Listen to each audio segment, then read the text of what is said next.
Hello friends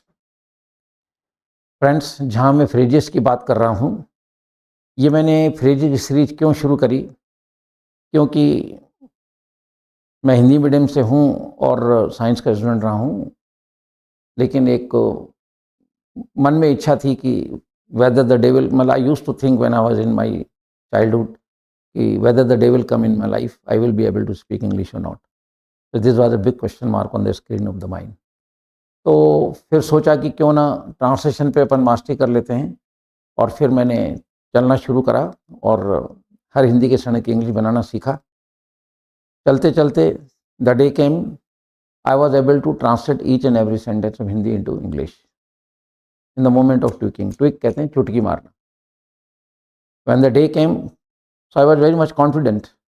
the second thing what I did कि अब मेरे सामने प्रश्न उठा कि यार वोकैबुलरी आनी चाहिए। अगर कहीं मीनिंग नहीं आया तो वहाँ पे हम बोलते हुए अटक जाएंगे, दूसरों का मुंह देखेंगे।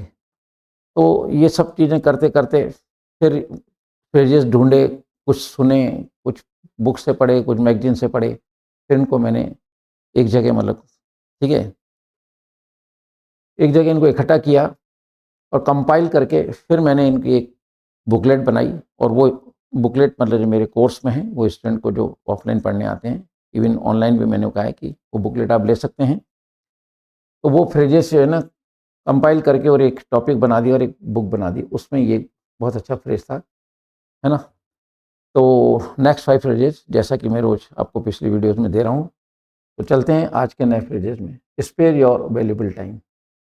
जैसे भी मैं, है ना, स्पेयर योर वैल्यूबल टाइम, कि आपका जो एक कीमती समय है हमारे लिए भी कभी निकालो। पिछली वीडियो में मैंने इसको यूँ कहा था, smuggle some moments for me.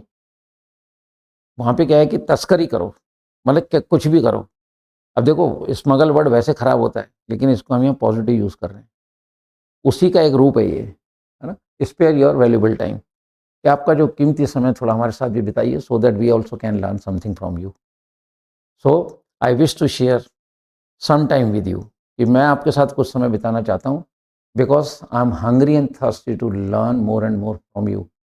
I wish to absorb your knowledge, कि मैं चाहता हूँ कि मैं आपसे मतलब बहुत कुछ सीखूँ। तो you please spare your valuable time for me. इस तरह से यूज़ करें। फ्रॉम रैक्स टू रग, तो sorry, from rags to rich, मतलब डाउनवर्ड से ऊपर आए हम लोग, डाउन टू वर्ड से ऊपर आए, यानी कि गरीबी से लेके अमीर तक, नीचे से लेके ऊपर तक। तो ऐसे फ्रेज को हम बोलते हैं, है ना, ये यूज़ करते हैं क्या, फ्रॉम रैक्स टू रिच, तो गरीबी से अमीरी की ओर। तो we must always have a curiosity. अगर हम गरीब हैं, इसका मतलब ये नहीं कि we can not achieve the heights. नहीं, हम लोग हाइट्स अचीव कर सकते हैं। इसके सपोर्ट के अंदर एक कॉम्पोजिशन मुझे याद आ रहा है कि गरीब पैदा हुए गुनाह नहीं है, गरीब मर जाओगे गुनाह है। गरीब पैदा हुए गुनाह नहीं है, गरीब मर जाओगे गुनाह है। यानी, ठीक है, फ्रॉम रैग टू रिच। तो इस तरह की जब है ना एक आग भर दी जाती है, तो फिर उसने जब चलना शुरू करा और उसने रिकॉर्ड बनाए, तब कहेंगे कि दैट पर्सन है ना move from rag to rich. तो गरीबी से अमीरी की ओर वो चल दिया, and he got name and fame. Next आता है at the edge of destruction, विनाश के कगार पर। देख रहे हो, मटेरियलिज्म में डूबे हुए हैं पूरी दुनिया।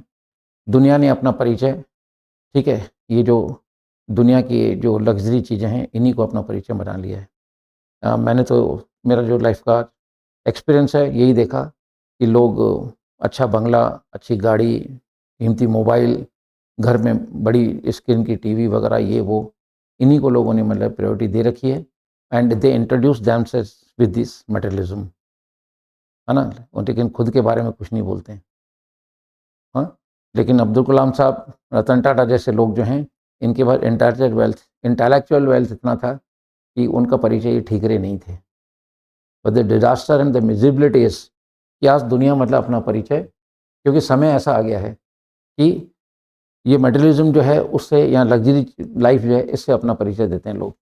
तो मैंने कहा कि देखिए, बस दुनिया इसी के पीछे भागी जा रही है। तो नाउ, है ना, the entire world is at the edge of destruction, कि पूरी दुनिया जो है वो विनाश के कगार पे खड़ी है। तो ऐसे टाइम पे अपन इस तरह से आप इस फ्रेज को यूज़ कर सकते हैं, at the edge of destruction. Next आता है बिग रीजन ऑफ वरिंग। है कि नहीं। कोई पेरेंट्स ने बच्चे की गलत हैबिट देख ली, या बच्चा फर्स्ट टेस्ट में फेल हो गया, सेकंड में फेल हो गया, आखिरी में फेल हो गया, तो अपन कहेंगे ये तो चिंता का विषय है। तो वो चिंता का विषय है जहाँ पर, वहाँ पे कहेंगे it's a big reason of worrying. ये बिग रीजन ऑफ वरिंग, इस तरह के मतलब वर्ड्स का जो कॉम्पोजिशन है, ये एकदम हर एक के मुंह से नहीं निकलता है। ये तो बड़ी चिंता की बात है। तो वहाँ पे ये बिग रीजन ऑफ वरिंग, इस तरह के कॉम्पोजिशन नहीं होते। तो जहाँ भी चिंता का विषय आ जाए, बिग रीजन ऑफ वरिंग। आज हमारे देश में आबादी बहुत ज़्यादा है, आप देख रहे हैं, है ना, नौकरियों की बहुत कमी है। यंग्स बेचारे मतलब जॉब, मतलब जो वैकेंसीज कितनी निकलती हैं तो एप्लीकेशन कितने लाख लगती हैं। So it's a big reason of worrying कि कल हमें जॉब मिलेगा नहीं मिलेगा, हम कैसे सर्वाइव कर पाएंगे। तो जहाँ भी चिंता की बात हुई है, तो बिग रीजन लगाने से एक प्रॉपर मतलब जो भाव आते हैं उस सेंटेंस के अंदर, एंड हम अपनी बात को बहुत अच्छी तरह से इंटरप्रेट कर सकते हैं। तो that's why the knowledge of the phrases, compositions, good quotations is very essential. Only then आप अपनी बात को अच्छी तरह से एक प्रॉपर वे में इंटरप्रेट कर पाएंगे। And the last phrase of today is bring cheer, खुशी लाना, है ना। जैसे हस्बैंड वाइफ बैठे थे, तो अब ठीक है, अपनी अपनी डेस्टिनी होती है, किस्मत होती है। तो इमोशनल थे, है ना। हस्बैंड, उन्होंने कहा कि मैं आपके जीवन में खुशियाँ तो नहीं ला सका, है ना, इसके लिए तो मैं कुछ नहीं कह सकता, हो सकता है मेरी किस्मत ही ऐसी हो। So I couldn't bring cheer in your life. या पेरेंट्स, बच्चों को क्या करना चाहिए, पढ़ना चाहिए। एक गरीब, जैसे अभी मैंने कहा कि गरीब पैदा हुए गुनाह नहीं है, गरीब मर जाओगे गुनाह है।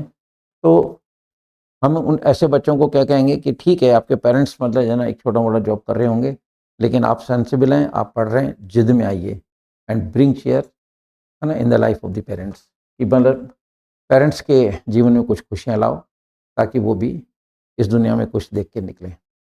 तो फ्रेंड्स, ये थे आज के phrases, and I hope so कि आप इनको देखें, इनको यूज़ करें, रखें नहीं, यूज़ करें, और अपनी लैंग्वेज को अच्छा बनाएं, खूबसूरत बनाएं, and make place in the hearts. With this words, good by two all of you. जय हिंद।